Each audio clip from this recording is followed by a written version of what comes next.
नमस्कार, मैं विष्णु शर्मा आप सभी का आपके ही अपने चैनल विष्णु एडीपी में हार्दिक स्वागत करता हूं। और आज हम जो रीडिंग प्रैक्टिस ट्रांसलेशन प्रैक्टिस करने वाले हैं वो है two strangers and the old man. जी हाँ, छोटी सी स्टोरी है, इससे हमें बहुत कुछ अच्छी सीख मिलने वाली है और नए नए वर्ड्स की मीनिंग जानने वाले, ग्रामेटिकल पोर्शन बताने वाला हूँ आपको।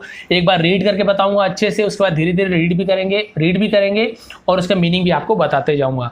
तो चलिए स्टार्ट करते, लेट नहीं करते। सबसे पहले कर देंगे वीडियो को लाइक और आपको बताने वाला हूँ कि मेरी एक साइट जो आज मैं लॉन्च करने वाला हूँ और आज रात को ही हो सकता है वीडियो डाल दूँ, तो डिटेल में आपको बताने वाला हूँ क्या होगा, कैसे होगा। जो भी लिखा हूँ ये सभी स्टोरी आपको उसमें मिलेगी, वो भी ट्रांसलेशन के साथ इंपॉर्टेंट वर्ड्स की मीनिंग भी उसमें आपको देने वाला हूँ। कैसे साइट को आपको ओपन करना है, क्या है, कैसे है, उसका आप वेट करेंगे, आज मैं वीडियो डाल दूंगा। ठीक है, तो स्टार्ट करते हैं। जैसे कि मैंने इसका टाइटल आपको बता दिया, टू स्ट्रेंजर्स, यानी कि टू यानी दो, स्ट्रेंजर्स यानी होते हैं अजनबी। तो दो है इसलिए स्ट्रेंजर्स बोले, स्ट्रेंजर यानी अजनबी, और एक से ज्यादा है टू इसलिए एस लगा दिए, प्लूरल बहुवचन। तो टू स्ट्रेंजर्स यानी दो अजनबियों, और किसी का नहीं है एंड, और द ओल्ड मैन। ओल्ड यानी देखिए, ओल्ड यानी पुराना भी होता है, ओल्ड यानी बूढ़ा भी होता है। अब ऐसे थोड़ी बोलेंगे कि पुराना आदमी, क्योंकि क्या होता है, कोई वस्तु है, जैसे कोई चीज है तो हम उसके लिए बोल देते पुराना, जैसे पुराना भवन, पुरानी कुर्सी, पुरानी बिल्डिंग वगैरह बोलते हैं। तो कोई वस्तु वगैरह निर्जीव है जो, उसके लिए हम पुराना यूज करेंगे। लेकिन कोई जीवित चीज है जैसे कि आदमी हो गया, जानवर हो गया, पेड़ पौधे हो, तो हम क्या बोलेंगे उसके लिए ओल्ड यानी बूढ़ा का यूज करेंगे। जैसे कि ओल्ड डॉग, तो पुराना कुत्ता नहीं बोलेंगे, बूढ़ा कुत्ता बोलेंगे। वैसे ही ओल्ड मैन, अब मैन व्यक्ति है, जीवित है, इसलिए ओल्ड मैन यानी बूढ़ा आदमी। तो यानी जब भी आदमी के साथ ओल्ड जुड़ रहा है तो इसका मतलब क्या होगा, बूढ़ा आदमी, पुराना आदमी ऐसे नहीं होगा। तो ज्यादातर ओल्ड का मीनिंग जो है दो यूज करते हैं, पुराना और बूढ़ा। ठीक है, ये भी समझाना जरूरी था। अब एक बार आपको अच्छे से रीड करके आपको बता देता हूं और उसको जूम भी करूंगा आपको ताकि अच्छे से दिखे। Once a stranger entered a village and saw an old man। थोड़ा जूम कर देता हूं यहां तक की, ठीक है। Then he asked the old man, how are the people of his village? Are they good or cruel? The old man didn't reply, but asked him the same question about the behavior of the people of his village. Then the stranger replied angrily, they are so cruel and bad. The old man replied that the villagers of his village were the same as the villagers of the stranger's village. After some time, another stranger came in the village and he also asked, how are the people of the old man's village? The old man again didn't reply but asked him the same question. Then the stranger replied that they were so generous and kind. The old man also said that the villagers of his village were also so kind and generous. Then the first stranger asked, why did you give the different answer to the same question? The old man replied, you will be treated as you behave with others. Moral, the word is like a mirror. The word is like a mirror. अब ये क्या है, कैसे आपको एक एक समझाऊंगा। अभी आपको लगा हुआ अरे क्या क्या बता रही है सर, कैसे पढ़े हैं, कुछ भी पल्ले नहीं पड़ रहा है, हमारे तो ऊपर से निकल गया और ट्रांसलेशन हम नहीं सीख पाएंगे, इंग्लिश हमारे बस की बात नहीं, आधे लोग छोड़ के चले जाते हैं। कभी ऐसे नहीं करना। कभी भी जो दिखता है ना कि अरे ऐसे इतना हार्ड है, ऐसे कोशिश ऐसे आप मन में बनाओगे तो हार्ड लगेगा। धीरे धीरे इसका मीनिंग जानते हैं, पढ़ के देखते हैं, आपको ईजी लगेगा, ट्रांसलेशन भी आराम से कर पाओगे। मेन क्या होता है, मीनिंग आपको जानना। और नहीं पता है मीनिंग तो इसके लिए तो मैं बैठा हूँ ना, मैं आपको बता रहा हूँ ना सबकी मीनिंग, तो आप देखेंगे। सबसे पहले आपको बता दूं टाइटल, तो बार बार आपका समय नहीं लूंगा।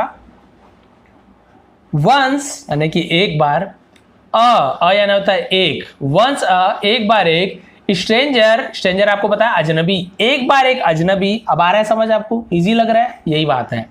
इंटर्ड, इंटर यानी क्या होता है, इंटर यानी प्रवेश करना, अंदर जाने को इंटर बोलते हैं। ठीक है, आप देखोगे वहां पे लिखा होता है एंटर और एग्जिट, ऐसे लिखा होता ना, जो टॉकीज वगैरह में आप देखे होंगे, तो ये एंटर यानी प्रवेश करना, तो इंटर्ड। अब एंटर यानी प्रवेश करना, लेकिन ईडी लगा है यानी कि पास्ट टेंस, तो क्या हो जाएगा, प्रवेश किया, मतलब प्रवेश करना कि प्रवेश किया, तो प्रवेश किया क्योंकि पास्ट टेंस है story. Once a stranger entered, एक बार एक अजनबी प्रवेश किया या फिर आया, तो उसे इंटर्ड, गांव में आ रहा है इसे प्रवेश किया बोलेंगे। अ विलेज, एक गांव में, अ विलेज यानी एक गांव में। यहां तक क्लियर हो गया लाइन पूरा, ठीक है। एक बार एक अजनबी एक गांव में आया, ऐसे बोल सकते हो, या फिर एक बार एक अजनबी आया एक गांव में, लेकिन हम उसे सही कैसे बोलेंगे, सुधार के बोल देंगे। ट्रांसलेशन वैसे ही होता है, एक एक वर्ड की मीनिंग आप निकालोगे और बोलोगे तो अजीब लगेगा, उसे हमको सुधारना पड़ता है। उसके बाद देखिए एंड और सॉ, इसे सॉ पढ़ेंगे, सॉ यानी देखा, और देखा एन यानी एक, एन यानी एक, ठीक है। अ यानी भी एक होता है, ऐसे अ यानी भी एक होता है, और ये ए एन यानी भी एक होता है, इसका मतलब भी एक, इसका मतलब भी एक, लेकिन क्योंकि ये ओ से स्टार्ट हो रहा है, इसके बाद ओ से स्टार्ट हो रहा है, इसलिए यहाँ पे एन का यूज़ किए हैं, और किसी से स्टार्ट होता तो ए का यूज़ करते, ठीक है। लेकिन यही पूरा नियम नहीं है। अब आपको ऐसे नहीं बोलूँगा कि ये यही नियम है, इसका डीप में इसका नियम अलग है, ये उच्चारण ध्वनि के ऊपर डिपेंड करता है। तो आर्टिकल यदि आप पढ़ेंगे, मतलब आर्टिकल एक ग्रामर का एक उसका पार्ट है, तो आप सर्च मारेंगे आर्टिकल विष्णु एटीपी तो आपको पता चलेगा कहाँ पे ए का यूज होता है, कहाँ पे एन। लेकिन मोटा मोटा आपको बता रहा हूँ, ए ई आई ओ यू कहीं पे स्टार्ट हो रहा है उसके बाद, तो यहाँ पे पता चलता है कि ए लगाना है कि एन। यदि ओ से स्टार्ट नहीं होता और यहाँ पे लिखता है एन मैंगो, ऐसे लिखा होता, तो वहाँ पे एन मैंगो नहीं होता, वहाँ पे अ मैंगो होता, ठीक है। लेकिन एन के बाद एलिफेंट लिखा होता तो ये एन सही रहता, एन, क्योंकि ई से स्टार्ट हो रहा है, तो ए ई आई ओ यू से स्टार्ट होता है तो हम एन लगाते हैं। लेकिन वही बता रहा हूँ, यही नियम नहीं है, कई ऐसे वर्ड भी हैं जहाँ पे ई से स्टार्ट हो रहा है ओ से, तो वहाँ पे भी हमें ए लगाना पड़ता है। तो यहाँ पे कंफ्यूज नहीं करूँगा, आप आर्टिकल देख लोगे मेरी वीडियो ना, यहाँ पे आई लिंक में दे दूंगा या डिस्क्रिप्शन में, या फिर आप सर्च मारोगे आर्टिकल विष्णु एटीपी तो आपको एकदम क्लियर हो जाएगा कहाँ पे ए का यूज़ करना है, कहाँ पे एन का, कहाँ पे द का, ठीक है। आप देखते हैं एन ओल्ड मैन, और देखा एक बूढ़े आदमी को। अब को कहीं पे नहीं लिखा है, लेकिन ऐसे होता है, आपको ऐसे नहीं कि कहीं पे लिखा नहीं सर को, आप अपने मन से बोलते हो, हाँ आपको अपने मन से बोलना है, आपको समझना है क्या स्टोरी है। And saw an old man, और देखा एक बूढ़े आदमी को। तो यहाँ तक लाइन आपको क्लियर हो गया। अब इसे आप अच्छे से कैसे बोल सकते हो, सीधी सी बात है, एक बार एक आदमी एक गाँव में आया और एक बूढ़े आदमी को देखा। क्लियर, ऐसे होगा पहला लाइन आपको अच्छे से समझ आया ना, तो प्लीज लाइक कर देंगे आप। अब थोड़ा स्पीड पकड़ता हूं यहाँ पे, ठीक है, 7 मिनट हो गया समझाते समझाते, स्पीड पकड़ते हैं। देन ही आस्क्ड, तब उसने, ही यानी वह भी होता है, उसने भी होता है, तब उसने आस्क्ड यानी पूछा, आस्क यानी पूछना, लेकिन ईडी पास्ट टेंस है, यानी स्टोरी पास्ट टेंस में है, इसलिए हम क्या बोलेंगे, पूछना नहीं बोलेंगे, फिर वह पूछना नहीं, फिर वह पूछा। देन ही आस्क्ड, तब या फिर वह पूछा। द ओल्ड मैन, किससे पूछा, द ओल्ड मैन यानी बूढ़े व्यक्ति से पूछा। क्या पूछा, हाउ यानी कैसे, आर यानी है नहीं बोल रहा हूं, देखिए दोनों में अंतर है। इज यानी है, यानी कि सिंगुलर, एक आदमी के लिए है, एक वस्तु है तो है। लेकिन यदि आर लिखा हुआ है, ए आर ई आर, तो इसका मतलब होता है। अब आप बोलोगे सर बिंदी का फर्क तो है, तो बिंदी का फर्क क्या है, ये प्लूरल बहुवचन के लिए यूज होता है, एक से ज्यादा है तो है। पीपल यानी लोग, तो एक से ज्यादा इसलिए हैं, लेकिन यू के साथ भी आर का यूज होता है, यू के साथ भी आर का यूज होता है। तो ये ग्रामर में, इंग्लिश में बहुत सारे इसके अपवाद होते हैं, उसका अलग रूल होता है, लेकिन आपको मोटा मोटा जो होता है ना बेसिक, वो आपको बता रहा है। इज यानी है, और आर का यूज प्लूरल बहुवचन में आर का यूज होता है, और यू की जगह भी आर का यूज होता है, we are, they are, you are. तो यू सिंगुलर है, यू यानी तुम, एक ही आदमी है, वहां पे आर का यूज होता है। लेकिन बाकी देखिए, वी यानी हम, तो बहुत लोग हैं तो हैं, दे यानी वे, एक से ज्यादा है तो हैं, पीपल लोग तो हैं, डॉग्स एक से ज्यादा कुत्ते हैं तो फिर आर हैं, तो वहां पे हैं यानी बहुवचन हम की मात्रा। इज यानी है, केवल एक व्यक्ति होता ना तो इज लिखते हैं, ठीक है। इस प्रकार से हाउ आर द पीपल, कैसे, हाउ यानी कैसे हैं, द पीपल यानी लोग, कैसे हैं लोग, ऑफ यानी के, कैसे हैं लोग के, हिज विलेज, हिज यानी उनके, विलेज यानी गांव। तो आप इसे कैसे बोलेंगे, कैसे हैं लोग उनके गांव के, ऐसे बोलेंगे तो आप क्या बोलेंगे, उनके गांव के लोग कैसे हैं। आपको मतलब पता चल गया ना, मीनिंग, तो ऐसे होता है ट्रांसलेशन। अब आपको मीनिंग पता चल गया कि how are the people of his village, तो आपको हाउ का मतलब पता चल गया कैसे, आर यानी है तो कैसे हैं, द पीपल यानी लोग, कैसे हैं लोग, ऑफ यानी के, ये भी पता चल गया, हिज यानी उनके, विलेज यानी गांव। तो अब आपको हर चीज तो पता चल गया है, सबका मीनिंग। अब इसे बना के देख लो कि कैसे हैं आपके गांव के लोग, या कैसे हैं उनके गांव के लोग। किससे पूछा, बूढ़े व्यक्ति से पूछा उस अजनबी ने कि उनके गांव के लोग, यानी उस बूढ़े आदमी के गांव के लोग कैसे हैं। क्लियर हो गया, समझ आया तो लाइक करेंगे। उसके बाद देखिए, आर दे है वे। अब आर दे क्यों लगाते हैं भी आपको बता देता हूं। आर पहले कैसे लगा दिया सर, बाकी में तो आर बाद में लग रहा था। देखिए बाकी में तो आपने हाउ आर, आपने आर को बाद में लगाया है, you are, they are, we are, are तो बाद में लगता है। यहाँ पे आर पहले क्यों लगा दिए, क्यों लगता है, ये होता है आपका इंट्रोगेटिव। अब इंट्रोगेटिव क्या होता है, प्रश्नवाचक। जब हम प्रश्न बनाते हैं ना, सवाल बनाते हैं, क्वेश्चन बनाते हैं, तो ये जो हेल्पिंग वर्ब होता है उसको हम पहले लिख देते हैं। पहले आर दे, क्या वे, इस प्रकार से वो प्रश्न बन जाता है। जैसे मान लीजिए बोलूंगा मैं कि दिस इज अ प्लेट, यह एक प्लेट है, लेकिन मैं ऐसे बोलूंगा ना, इज दिस अ प्लेट, इसको पहले लगा दूंगा, इज दिस अ प्लेट, क्या ये प्लेट है, ऐसे वो सवाल बन जाता है। ठीक है, इज दिस अ प्लेट यानी क्या वो प्लेट है, क्या ये प्लेट है, और दिस इज अ प्लेट यानी ये एक प्लेट है। तो सवाल बनाना है तो वो जो हेल्पिंग वर्ब होता है ना, इज, एम, आर, उसको हम पहले लिख देते हैं। उसका कंडीशन भी अलग अलग है, उतना डिटेल में भी नहीं समझा पाऊंगा, उसके लिए अलग वीडियो बना दूंगा। तो ये आर को हम पहले लिखे, मतलब ये प्रश्न बन गया, ये क्वेश्चन बन गया। देखिए यहाँ पे क्वेश्चन मार्क भी लगा हुआ है, सवाल भी यहाँ पे बना हुआ है। लेकिन यहाँ पे आप बोलेंगे कि सर आर को पहले यहाँ पे, तो देखिए द पीपल के पहले आर द पीपल, क्या वो लोग, इसलिए यहाँ पर भी आर को हम पहले लिखे हैं। ठीक है, उसके बाद देखिए आर दे गुड और क्रूएल, आर दे क्या वे, तो यहाँ पे देखिए क्या नहीं लिखा, लेकिन इसका मतलब सवाल बन गया। आर दे गुड और क्रूएल, क्या वे गुड यानी अच्छे हैं, और यानी या, क्या वे अच्छे हैं, या क्रूएल, क्रूएल का मतलब क्या होता है, क्रूर। क्रूर आप सभी को पता है, निर्दयी जैसे बोलते हैं ना, क्रूर। क्या वे अच्छे हैं या फिर क्रूर स्वभाव के हैं, निर्दयी हैं आपके गांव के लोग, ये पूछ रहा है। फिर देखिए द ओल्ड मैन, बूढ़ा व्यक्ति, बूढ़ा आदमी, डिडंट, इसे हम डिड नॉट पढ़ते हैं। डिड नॉट यानी नहीं, डिड नॉट यानी नहीं, नहीं था, क्या नहीं था, क्या नहीं दिया, रिप्लाई, रिप्लाई यानी होता है जवाब। ओल्ड मैन डिडंट रिप्लाई, तो इसे शॉर्ट में डिडंट लिख देते, ओ की जगह में ऐसे कॉमा लगा देते, तो शॉर्ट में इसे डिडंट ऐसे बोलते हैं, डिडंट, आरंट, हैवंट ऐसे बोलते हैं। तो इसका मतलब क्या होता है, did not, have not, is not, will not, ऐसे होता है। शॉर्ट में बोलने का आजकल नया तरीका है, जैसे हम बोलते हैं ना कैंट, आई कैन डू, मैं नहीं कर सकता, तो आई कैन नॉट का कैंट बना दिए, वैसे शॉर्टकट में आजकल ऐसे चलता है, ऐसे लिखा जाता है। द ओल्ड मैन डिडंट, बूढ़े आदमी ने नहीं किया, क्या नहीं दिया, रिप्लाई, रिप्लाई यानी जवाब, बूढ़े आदमी ने जवाब नहीं दिया। उसके बाद देखते हैं बट, इसे हम बुट नहीं पढ़ेंगे, बट यानी लेकिन, जवाब नहीं दिया, लेकिन आस्क्ड, आस्क्ड यानी पूछा, आस्क यानी पूछना, लेकिन ईडी लगा है तो पास्ट टेंस हो जाएगा, यानी भूतकाल में बदल जाता है, ईडी लगता है, तो आस्क्ड, बट लेकिन, आस्क्ड लेकिन पूछा, हिम यानी उससे। अब ये आदमी क्योंकि ये जो स्ट्रेंजर है ना, ये जो स्ट्रेंजर है, तो वो क्या है, वो स्ट्रेंजर क्या है, पुरुष है, आदमी है, इसलिए यहाँ पे हिम का यूज़ किए हैं। लेकिन ये महिला होती स्ट्रेंजर, अजनबी महिला भी तो हो सकती है, तो यहाँ पे क्या बोलते हैं, हर।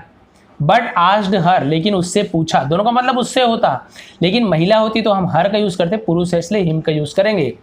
बट आस्क्ड हर, लेकिन उससे पूछा, उस बूढ़े व्यक्ति ने अब स्ट्रेंजर से पूछ रहा है, क्या पूछ रहा है, द सेम क्वेश्चन, सेम यानी वही, क्वेश्चन यानी सवाल।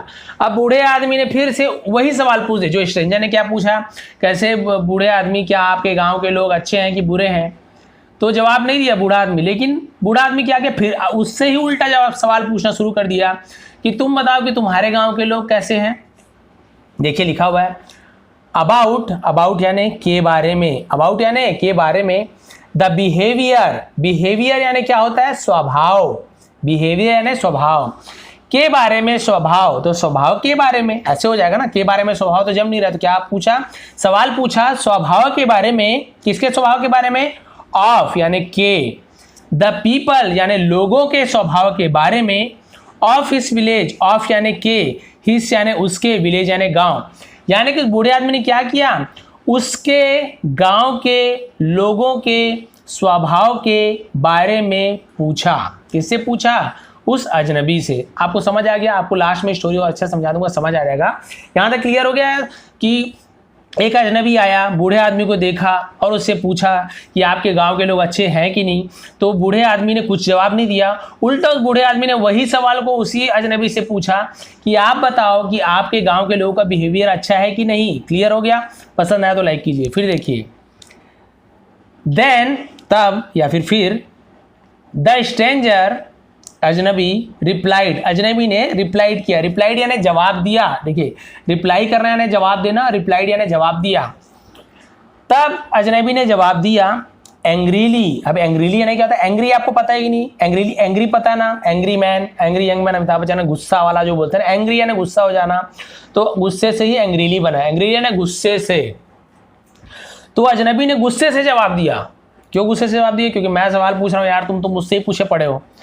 फिर उसने क्या बोला गुस्से से? देखिए, दे आर, वे हैं, सो यानी देखिए तो भी होता है, सो यानी बहुत भी होता है, ठीक है।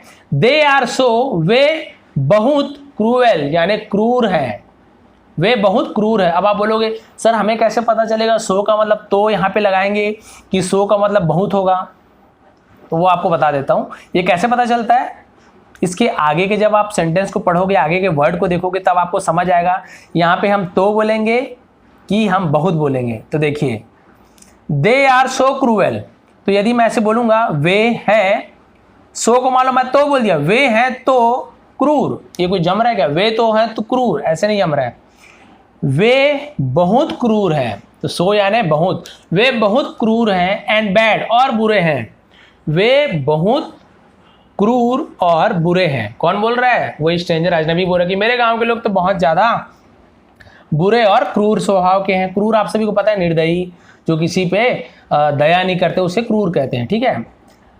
द ओल्ड मैन रिप्लाइड, बूढ़े आदमी ने रिप्लाइड जवाब दिया। अब बूढ़े आदमी जवाब दे रहा है, क्या बोल रहा है? देखिए, दैट की, अब यहाँ पे इसका मतलब की निकलेगा। दैट यानी वह, दैट यानी उसे भी होता है, दैट यानी वह भी होता है, और दैट यानी की भी होता है, ठीक है। बहुत सारा उसका मीनिंग है। फिर मैंने बताया ना, आगे के सेंटेंस आपको पता चलता है इसका मतलब क्या होगा। बूढ़े आदमी ने जवाब दिया कि द विलेजर्स, गांव वाले, विलेजर्स तो गांव वाला तो नहीं होगा, गांव वाले एक से ज्यादा है, प्लूरल है।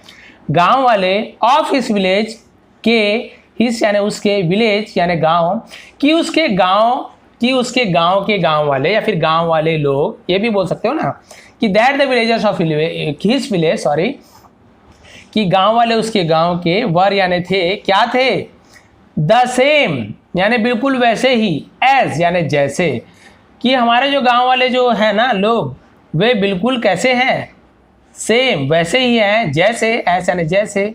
द विलेजर्स गांव वाले, ऑफ यानी के, the strangers village, strangers village यानी जो अजनबी के, तो अजनबी का, एक कॉमा यानी का की के, अजनबी का गांव के हैं। तो देखिए आपको कंफ्यूजन लगा हुआ यहाँ तक एकदम ज़्यादा, क्या क्या लिखा है, ये क्या है, जो सेंटेंस जो बनाया ना कंफ्यूजिंग वाला ही बनाया है, लेकिन आपको क्लियर कर देता हूँ यहाँ पे हो क्या रहा है। यहाँ पे उसने पूछा, मतलब उसने, वही आपको क्लियर हो गया यहाँ तक की स्टोरी।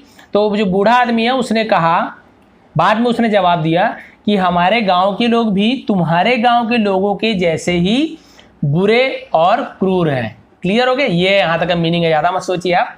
तो ये बोल रहे हैं कि तुम्हारे गांव के जैसे ही, गांव वालों के जैसे ही हमारे गांव वाले लोग भी बुरे और क्रूर हैं। ठीक है, यहाँ तक क्लियर हो गया? अब देखिए, अब यहाँ तक तो क्लियर हो गया। उसने पूछा आपके गांव के लोग कैसे हैं, उसने बोला ऐसे है, जवाब नहीं दिया, फिर पूछा उल्टा जवाब दिया, ये सब हो गया। लास्ट में स्टोरी आपको अच्छे बता दूंगा। आफ्टर सम टाइम, आफ्टर यानी के बाद, सम टाइम यानी कुछ देर, कुछ देर के बाद, अनदर, अनदर यानी दूसरा, कुछ देर बाद दूसरा, स्ट्रेंजर दूसरा अजनबी, केम यानी आया, KOME होता ना, कम यानी आना, KOME कम यानी आना, लेकिन केम यानी आया, कम का केम हो जाता है। के बाद दूसरा अजनबी आया, यानी कुछ देर बाद दूसरा अजनबी आया, समटाइम यानी कुछ देर बाद, इन द विलेज यानी गांव में। तो क्या होगा इसका मतलब? आपको सबका मतलब पता चल गया। आफ्टर यानी के बाद, समटाइम यानी कुछ देर, अनदर यानी दूसरा, स्ट्रेंजर यानी अजनबी, केम यानी आया, इन द विलेज यानी गांव में। अब इसको आप ट्रांसलेट नहीं कर पाओगे क्या? कर लोगे भाई। गांव में कुछ देर बाद एक अजनबी आया, या फिर कुछ देर बाद गांव में एक अजनबी आया, कुछ भी आप बोल सकते हो, दोनों का मतलब वही है। मेन होता है आपको समझ आ रहा है कि नहीं? हाँ आ रहा है। एंड ही ऑल्सो आस्क्ड, और ही यानी वह भी होता है और उसने भी होता है, और उसने भी, ऑल्सो यानी भी, और उसने भी पूछा, वह भी पूछा, ऐसे नहीं बोल सकता, उसने भी पूछा और उसने भी पूछा। क्या पूछा? अब दूसरा भी वाला भी आके वही पूछ रहा है सवाल। क्या पूछ रहा है? अब इसका मीनिंग आपको पता चलेगा। देखिए, how are the people of the old man's village, यानी बूढ़े आदमी के गांव के लोग कैसे हैं, क्लियर, वही बार बार आपको नहीं समझाऊंगा। हाउ आर द पीपल, लोग कैसे हैं, हाउ यानी कैसे हैं, ऑफ द ओल्ड मैंस, तो यहाँ पे कॉमा लगा है, ओल्ड मैंस यानी बूढ़े आदमी के गांव के लोग कैसे हैं। फिर बूढ़ा आदमी फिर जवाब दे रहा है, क्या बोल रहा है, फिर देखिए क्या हुआ बूढ़ा आदमी, इसका एंडिंग अच्छा है देखेंगे। द ओल्ड मैन अगेन, बूढ़े आदमी ने फिर से, अगेन यानी फिर से, कम अगेन फिर से आओ, वही हो गया अगेन यानी फिर से। द ओल्ड मैन अगेन, बूढ़े आदमी ने फिर से, didn't reply, did not reply यानी रिप्लाई नहीं दिया, जवाब नहीं दिया, पहले को भी जवाब नहीं दिया था और दूसरे को भी जवाब नहीं दिया पहली बार में। बट आस्क्ड, लेकिन पूछा, फिर इससे भी वही कर रहा है जो उसके साथ किया, जवाब नहीं दिया और उसी का सवाल को फिर पूछा। बट आस्क्ड हिम, लेकिन उससे पूछा, हिम यानी उससे पूछा, लड़की होती तो क्या होता बताइए, हिम होता कि हर होता, जी हाँ हर होता, लाइक कर दो भाई। द सेम क्वेश्चन, और उसने भी उससे दूसरे वाले से भी वही सवाल पूछा कि भाई तुम्हारे गांव के लोग कैसे, पहले ये बताओ। देन द स्ट्रेंजर, तब अजनबी ने रिप्लाइड यानी जवाब दिया, दैट की, तब अजनबी ने जवाब दिया कि दे वर, दे यानी वे, वर यानी है, बहुत से लोग वेयर पढ़ते हैं, दे वेयर, आई वॉज, इस प्रकार से, तो वॉज ठीक है लेकिन ये वेयर नहीं पढ़ेंगे, वर पढ़ते हैं। वेयर तो WHERE होता है, वेयर यानी कहाँ होता है, इसे वर पढ़ते हैं। दे वर, वर यानी थे होता है। वे थे, अपने गांव वाले के बारे में बता रहा है, उसने जवाब दिया कि वे थे यानी मेरे गांव वाले थे, सो बहुत, जेनरस, जेनरस यानी होता है उदार, उदार भाव के यानी अच्छे मन के, उसे उदार भाव बोलते हैं। जो उदारता रहती है, कुछ भी चीज़ देना है, हेल्प करना, उसे उदार बोलते हैं, उदार व्यक्ति। तो वही जेनरस, वे उदार थे, एंड काइंड, और दयालु थे। किंड नहीं पढ़ेंगे, इसे काइंड पढ़ेंगे, क्या पढ़ेंगे, काइंड, और दयालु थे। यानी अब वो बूढ़े व्यक्ति ने पूछा कि भाई तुम्हारे गांव के लोग कैसे थे, पहले वाला क्या बोला, मेरे गांव के लोग तो बहुत क्रूर और बुरे हैं, लेकिन दूसरे वाला क्या बोल रहा है, मेरे गांव के लोग बहुत ही अच्छे और दयालु थे, यानी बहुत ही उदार और दयालु स्वभाव के थे। The old man also sad, बूढ़े आदमी ने भी कहा, बूढ़े आदमी ने भी कहा, दैट कि द विलेजर्स, गांव वाले, ऑफ हिस विलेज, गांव के, हिस विलेज यानी उसके गांव के, यानी बूढ़े आदमी के गांव के जो गांव वाले हैं, वर यानी हैं, ऑल्सो सो काइंड, वे भी बहुत दयालु, एंड जेनरस और उदार हैं। ठीक है, इस आदमी ने कहा, क्या बोलते हैं स्ट्रेंजर ने, कि मेरे गांव के लोग बहुत उदार और दयालु हैं, तो बूढ़ा व्यक्ति भी बोल रहा है कि हाँ हमारे गांव के लोग भी बहुत ज़्यादा दयालु और क्या है, उदार भाव के हैं। Then the first stranger asked, तब पहला, फर्स्ट यानी पहला, तो देखिए the first, the second, the third, कभी भी फर्स्ट सेकेंड थर्ड ऐसे लिखा हो ना, केवल फर्स्ट स्ट्रेंजर ऐसे नहीं बोलेंगे, द साथ में जुड़ता है। देन द फर्स्ट स्ट्रेंजर, तब पहला स्ट्रेंजर यानी आपको अभी बताया था मैं, पहला जो अजनबी था, आस्क्ड यानी पूछा, तब पहले अजनबी ने पूछा, why did you give the different answer, why did you, why यानी क्यों, डिड यू यानी तुमने, क्वेश्चन पूछे तो डिड पहले लग जाता है, यू डिड यानी तुम थे, डिड यू यानी क्या तुम थे, तो वाई डिड यू क्यों तुमने, गिव यानी दिया, तुमने क्यों दिया, द डिफरेंट, डिफरेंट यानी अलग, दूसरा जिसे बोलेंगे डिफरेंट यानी अलग, तुमने क्यों अलग आंसर यानी जवाब, तुमने क्यों अलग अलग जवाब दिए, to the same question, to the same question, same यानी वही, क्वेश्चन है सवाल, यानी आपने वही सवाल का अलग अलग आंसर क्यों दिया, डिफरेंट आंसर यानी अलग अलग जवाब क्यों दिया। मैंने आपसे वही सवाल पूछा गांव के लोग कैसे हैं, तो आपने मुझे कहा कि बुरे और बेकार हैं। इसने पूछा वही सवाल कि गांव के लोग कैसे हैं, आपने बोला बहुत अच्छे उदार स्वभाव के, दयालु हैं, आपने अलग अलग जवाब क्यों दिया। फिर देखिए द ओल्ड मैन रिप्लाइड, बूढ़े व्यक्ति ने जवाब दिया, you will be treated, you will, you यानी तुम, विल यानी होगे, गागीगे, क्या गागीगे, बी यानी होगे या फिर बनोगे, ट्रीटेड, ट्रीटेड यानी होता है ट्रीट होना यानी व्यवहार होना, यानी तुम्हारे साथ होगा, क्या होगा, व्यवहार किया जाएगा। ट्रीटेड यानी होता है किसी के साथ व्यवहार किया जाना, ट्रीटेड बोलते हैं, ट्रीट करना, अच्छे से ट्रीट करो, अच्छे से व्यवहार करो, उसे ट्रीट कहा जाता है, कि तुम्हारे साथ वैसा ही बर्ताव होगा या किया जाएगा, as you behave, as you जैसे तुम बिहेव, बिहेव करना यानी अपना आचरण दिखाना, व्यवहार करना, कि जैसे तुम्हारा आचरण होगा, विथ अदर, विथ यानी साथ, अदर यानी दूसरों के साथ, क्लियर हो गया, तुम्हारे साथ वैसा ही आचरण होगा जैसे तुम दूसरों के साथ ट्रीट करोगे, यानी दूसरे के साथ तुम जैसा व्यवहार करोगे वैसा ही तुम्हारे साथ किया जाएगा या होगा। तो इससे हमें क्या शिक्षा मिलती है? मोरल। इससे हमें क्या शिक्षा मिलती है? The word is like a mirror. The word, इसे वर्ल्ड पढ़ते हैं, एल जुड़ा हुआ है, वर्ल्ड, ठीक है। और वर्ड यानी होता है शब्द, इसमें कंफ्यूज होते हैं बहुत लोग। वर्ड, वर्ड यानी शब्द, ठीक है। ये एक शब्द, दो, तीन शब्द, शब्द शब्द, ये सब शब्द हैं। और एल जुड़ गया, वर्ल्ड यानी दुनिया। दुनिया है लाइक यानी जैसे, लाइक यानी पसंद भी होता है, लाइक यानी जैसे भी होता है। दुनिया है जैसे अ मिरर, अ यानी एक, मिरर यानी दर्पण। तो क्या होगा? दुनिया है जैसे मिरर, तो उसे आप क्या बोलोगे? दुनिया है जैसे दर्पण। अच्छे से कैसे बोलोगे? दुनिया एक दर्पण के जैसे है। इससे हमें क्या शिक्षा मिलती है? दुनिया एक दर्पण के जैसे है। अब इसका मतलब क्या हुआ कि आप दर्पण में जैसे आप दिखोगे ना, वैसे ही आपको दिखेगा। ऐसा तो नहीं है आप दर्पण में आप चेहरे को एकदम गंदा बना रहे हो, आप सुंदर दिखोगे। आप दुनिया आपको वैसी ही दिखेगी जैसे आप हो। इसका कहने का मतलब ये है, ये मेरी सोच है। यदि आपको कुछ और लगता है तो कमेंट करेंगे। तो आप जैसे हो ना, आपको दुनिया वैसी दिखती है। आपके मन में चोर है तो आपको लगेगा नहीं पूरी दुनिया चोर है। आप अच्छे हो तो आपको लगेगा नहीं यार दुनिया के लोग अच्छे हैं। इसलिए उसने वही बताया कि तुम बोलते हो कि तुम्हारे गांव के लोग बहुत क्रूर है, ये है, तुम्हारे मन में ही है ना, तुम ही वैसी हो गई, इससे तुमको ऐसा लगता है। इसलिए यहाँ के गाँव के लोग भी क्रूर और वही लगेंगे तुमको, चेंज नहीं होने वाला। तुम जहाँ भी जाओगे ना, वहाँ के लोग तुम्हें क्रूर और बेकार ही लगेंगे। लेकिन ये जो सेकंड स्ट्रेंजर आया था ना, अजनबी, क्योंकि ये अच्छे स्वभाव का है, ये अपने गांव वाले की तारीफ कर रहा है, अपने गांव वाले को अच्छे बता रहा है, तो ये जहां भी जाएगा ना, हर जगह भले वहां के लोग कैसे भी रहे, लेकिन इस आदमी को वहां के लोग दयालु और अच्छे ही लगेंगे। क्योंकि दुनिया दर्पण के समान है, आप जैसे रहेंगे आपको वैसे ही दिखेगा। आप जैसे व्यवहार करोगे लोग आपके साथ वैसे ही व्यवहार करेंगे। तो ये थी आज की शिक्षा। ये मेरी क्लास थोड़ी भी पसंद है प्लीज़ लाइक करेंगे आप। मेरी साइट आने वाली है, इसका एक एक का ट्रांसलेशन आपको दे दूंगा, आप पढ़ सकते हो, प्रैक्टिस कर सकते हो। साइट के बारे में नेक्स्ट वीडियो आने वाली है। आप सभी का बहुत बहुत धन्यवाद। लाइक कर दिए करो प्लीज़। आपका दिन शुभ रहे। सॉरी आपका शुभ रात्रि बोलूँगा क्योंकि भी रात को इसे पोस्ट करने वाला हूँ मैं। तो आप सभी का बहुत बहुत धन्यवाद।